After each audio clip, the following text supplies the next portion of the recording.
Hi, everyone. Welcome back to Pretend City Children's Museum Parent Webinar Series.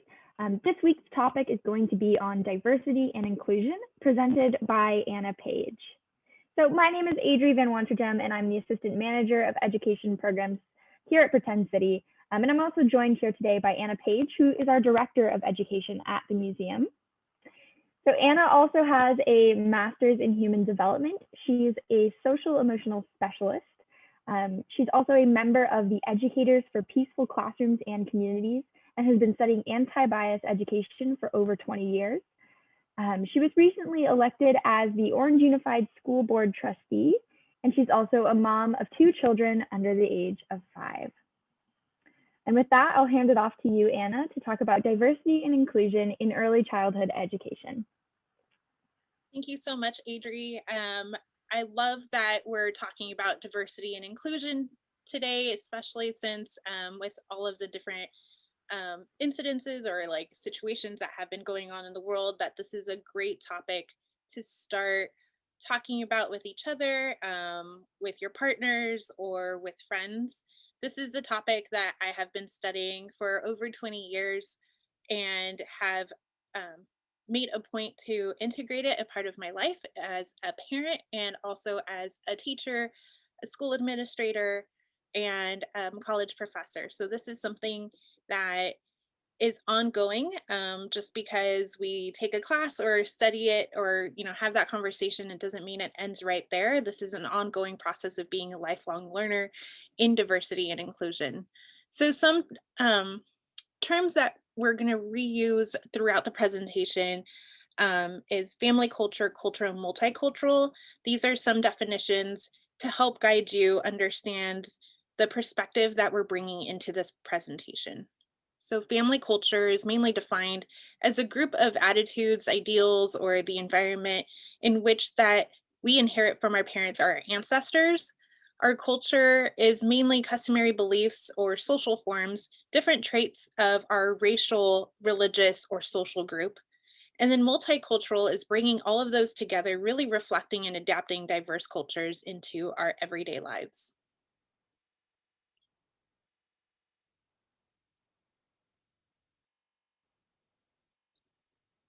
And so, what is diversity? Let's look at this wheel and really look at defining what diversity is. It's a group of various identities, whether it's race and ethnicity, our age, our gender identity, our gender itself, sexual orientation, national origin, mental and physical abilities. So, the inner wheel are different things that we essentially inherit as we're born and go through our lives. This is something physical of who we are externally that you can see, um, and that we inherit from our parents, and that we can't really change in the sense of we can't really change our race and ethnicity or where we come from.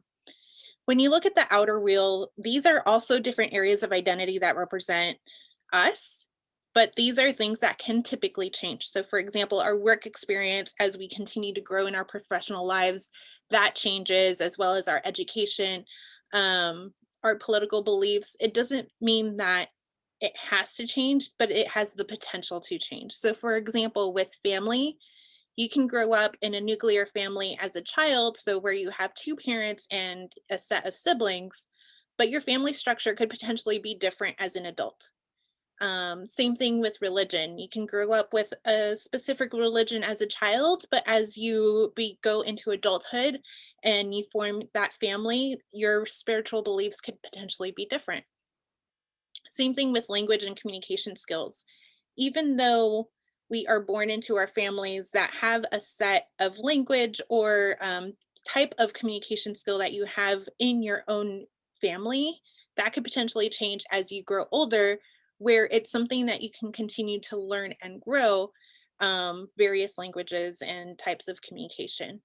Same thing with your income. So even though you can grow up with a set socioeconomic status as a child, as you grow into adulthood, that could also look very differently.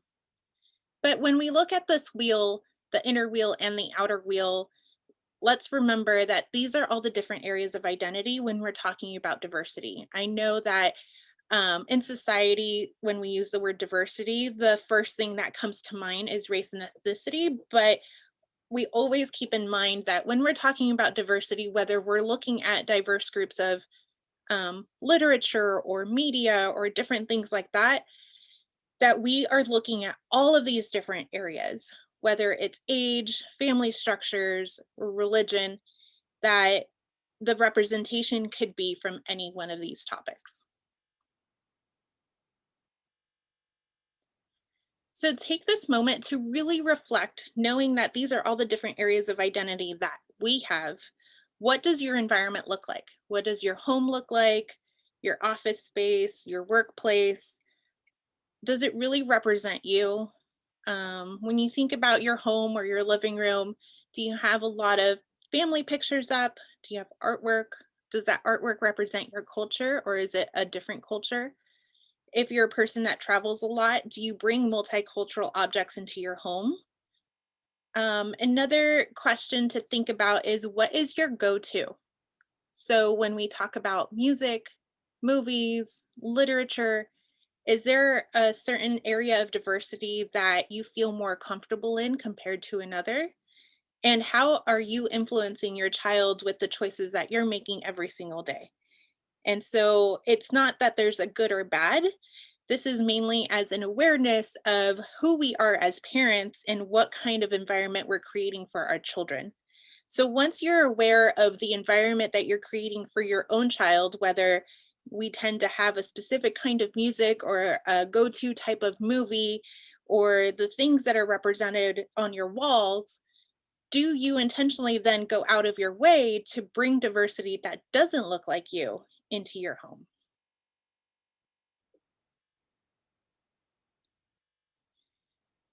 And there's 5 different core skills that are really critical for your child's development. And these were developed by the Collaborative for Academic, Social, and Learning, Emotional Learning, that can really set things apart in your perspective of how does it really develop in your child.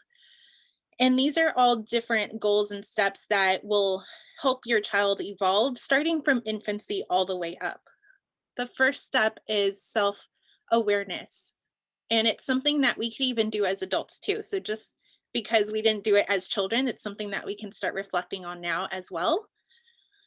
And self awareness is the ability to really be able to recognize the emotions or just the understanding that you have between the emotions or thoughts or behaviors of yourself, of who you look like.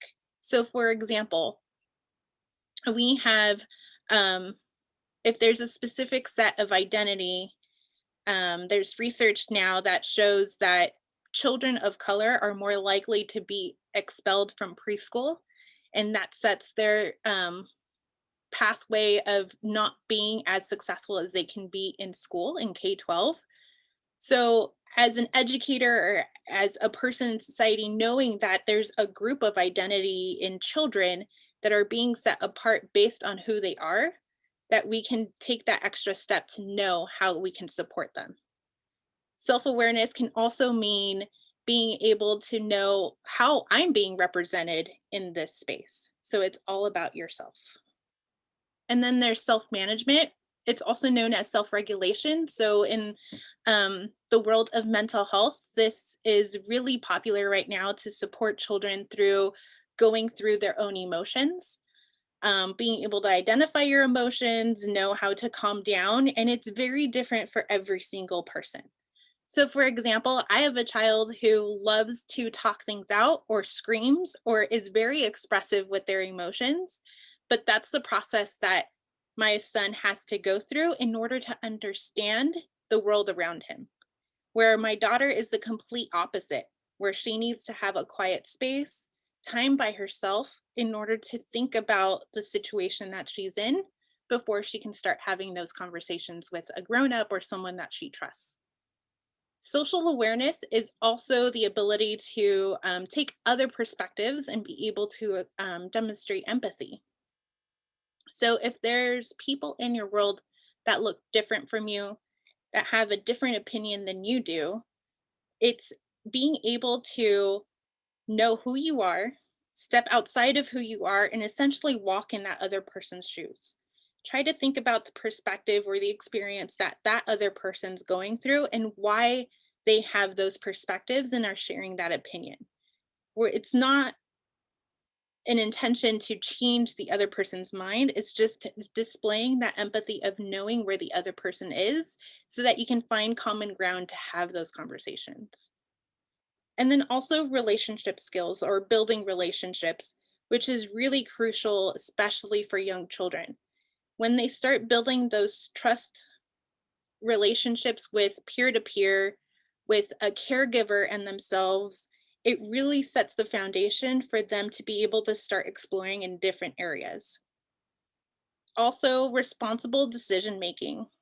Once a child has gone through the process of knowing who they are, building that self esteem, being able to have positive relationships with others, especially others who look different from them, then they take on that leadership position in their classroom or with their peers to start really being able to expand their own perspectives to include others that look different from themselves. So it's never too early to begin. That is a really common question that we hear when we talk about diversity. How young can I start having these conversations with my child? Is this something that happens in K-12 or as high schoolers? Is it appropriate for them to have those conversations? For many of us, we didn't start having those conversations until we were in college. And so, as an early educator, I urge you to start thinking about how to include these conversations starting from a young age for your children. And even though we may think that infants are nonverbal, there are ways to create an environment to support them from the early stages.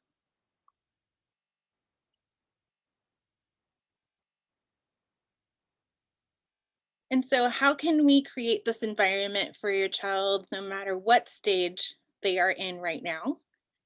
The first is to develop and be developmentally and culturally appropriate. Really set those anti-bias goals that we talked about in the last webinar for your infant, for your toddler, their caregivers, everyone within their own world. And then also to suggest setting up a learning environment that meets those goals. So we're thinking about it, we're having those discussions.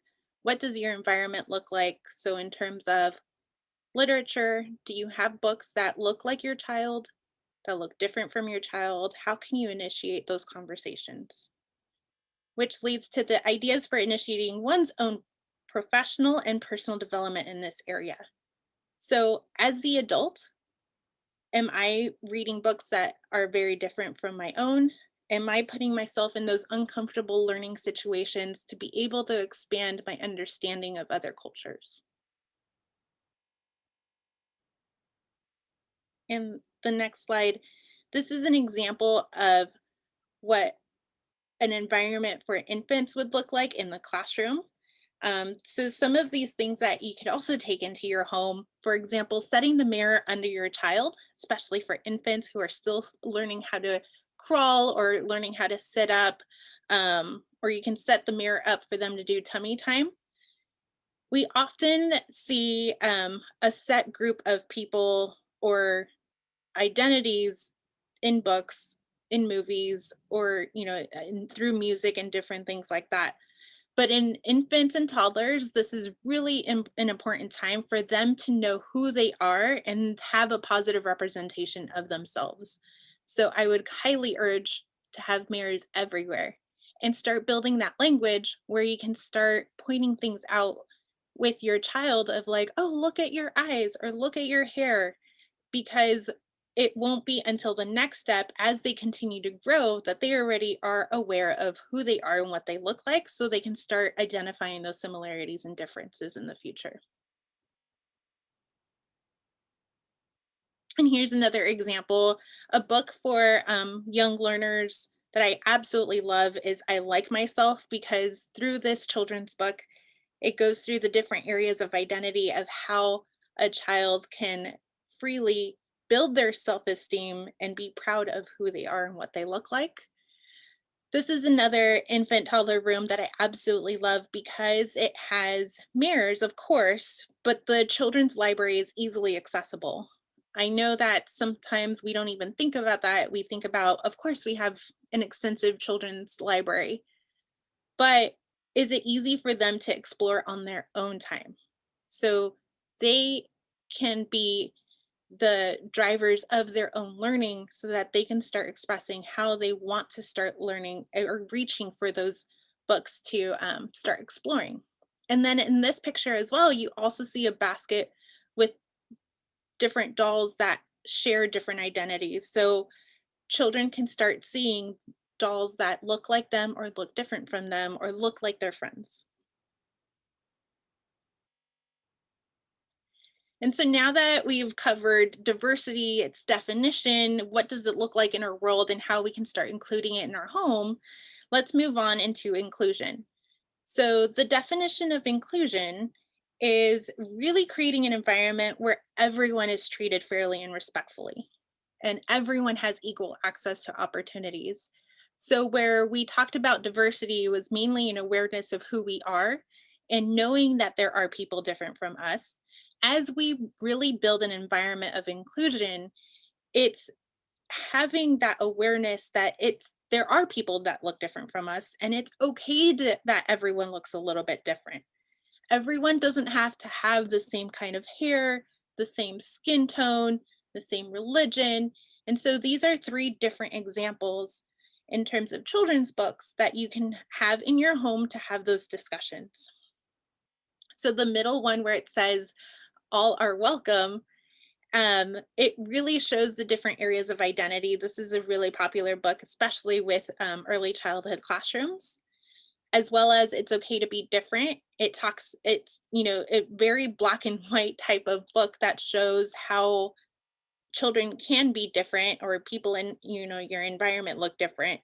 And then Strictly No Elephants takes that next step of being an activist, where a child can start standing up for people who look different from them and then include them in their classroom environment or their neighborhood, or different play experiences.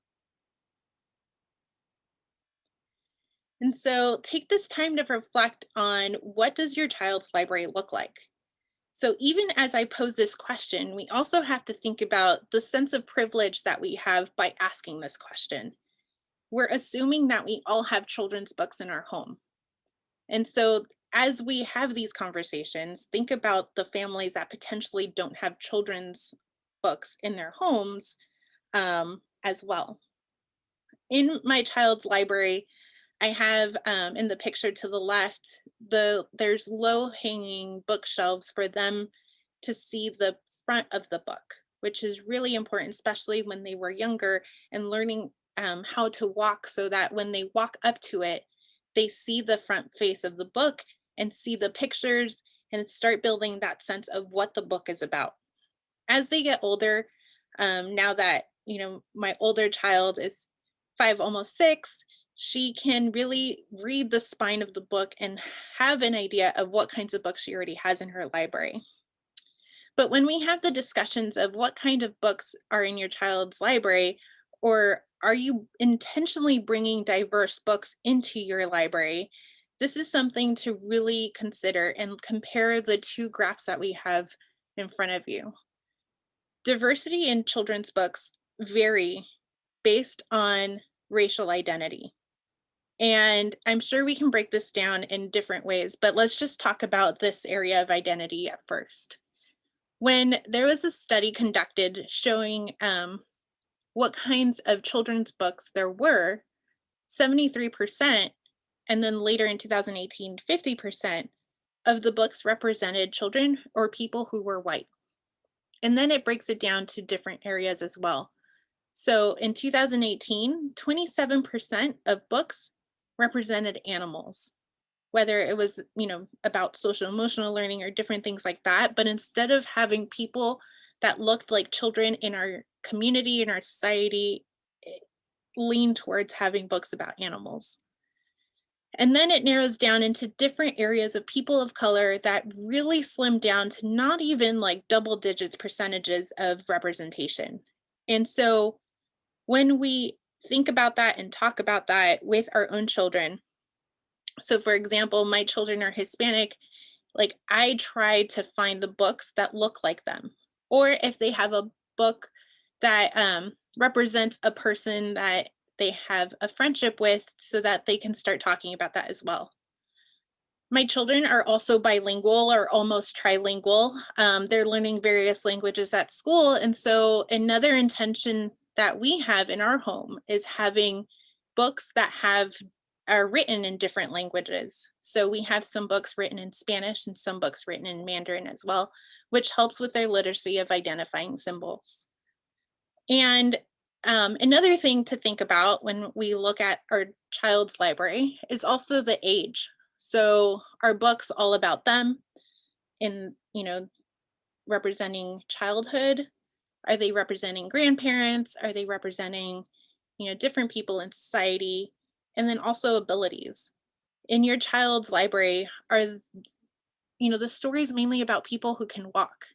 Or is there a character in your child's book that represents a child who uses a walker, is in a wheelchair, or like has hearing aids? These are all things that represent children in our community, but aren't often seen in children's books.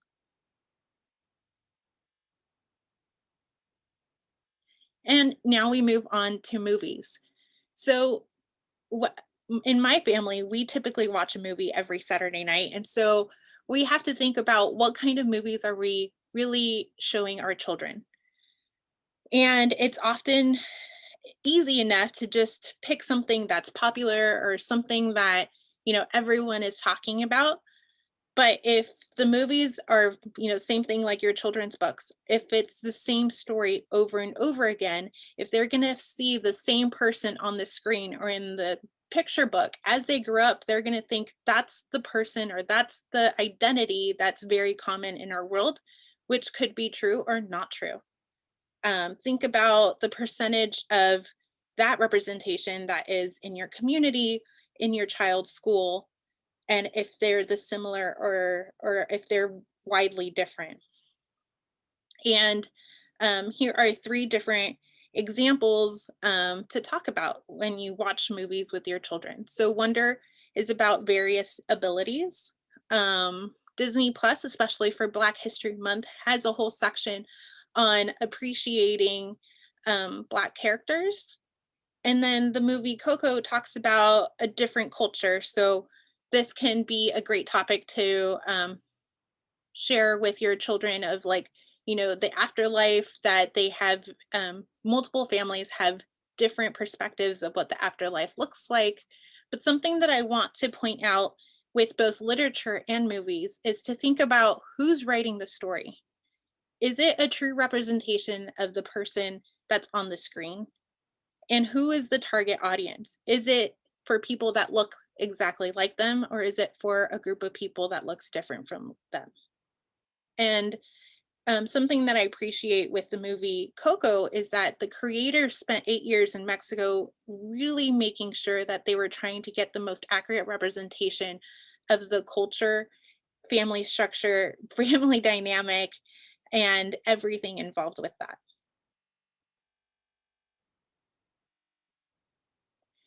As we move on, and we've been talking about a representation of what all of these things look like in our own homes, we also need to think about the second home that our child lives in, which is mainly the classroom. So even though we're the first educator as a parent, they also have their teachers that they go to. And something that we often think about or ask ourselves when we're on this journey of having diversity and inclusion is ask yourself, what does your child's classroom look like? If you're on a journey to be intentional on diversity and building an inclusive environment in your home, is this a conversation that you could also have with your child's teacher? So, a great opportunity to have is during parent teacher conferences where you have more time to have this conversation with your child's teacher of what kind of techniques or what kind of environment is your child's teacher doing to bring in more diversity? Is there an accurate representation of the different cultures or the different areas of social identity of the children that are already in that classroom? A common way to do this, um, especially with young children, is to have a real picture of that child's family represented in the classroom. It's so meaningful for a child to be able to see themselves and see a real picture of their friends and classmates rather than a poster representing various cultures. They will have a deeper connection and it will spark conversations, um, because the people that are actually living in the classroom will be able to share their real stories. And so the possible outcomes that we can have as a result of being a family that is intentionally being diverse and inclusive, it supports your child's social emotional development, and which is the foundation of success in academics, in peer-to-peer relationships. It will also benefit your child's relationship with grown-ups. So I know we typically use the word grown-ups for um, anyone that's an adult in your child's life, but it could also mean with grandparents, with teachers, with caregivers, aunts and uncles, anyone in your child's life. And it continues to build those relationships as well with their classmates, with their teachers. They will also begin to see themselves in their environment. And if you recall from the last webinar, the fourth goal is really to become an advocate where once they are self aware and aware of others, they will start pointing that out in their own community. And so, for example, we just celebrated Lunar New Year. And so, if your community celebrates this and has decorations hung up around the neighborhood, and that's something that your child can identify with and be able to point out. And if you typically don't celebrate that and see those decorations hung up, then that's a great way to open the door to start having those conversations. So, thank you so much for listening today and starting your journey on diversity and inclusion. Thank you so much, Anna, for all those great sources of information on how we can make diversity a priority in our home, in our community, and what resources we surround our children with. If you'd like more information and parenting resources on diversity, how to play with purpose, or anything similar to that, be sure to visit pretendcity.org. We look forward to seeing you next time, everyone, as we tackle screens and young children with guest expert A to Z Tech, Belinda De Libertad. She's going to give us a great presentation on what is an appropriate screen amount for our children to be using, how do we adapt those expectations during time of virtual learning, and some great other tips on how to tackle screens as a family. So thanks so much for joining, everyone. We hope to see you next time.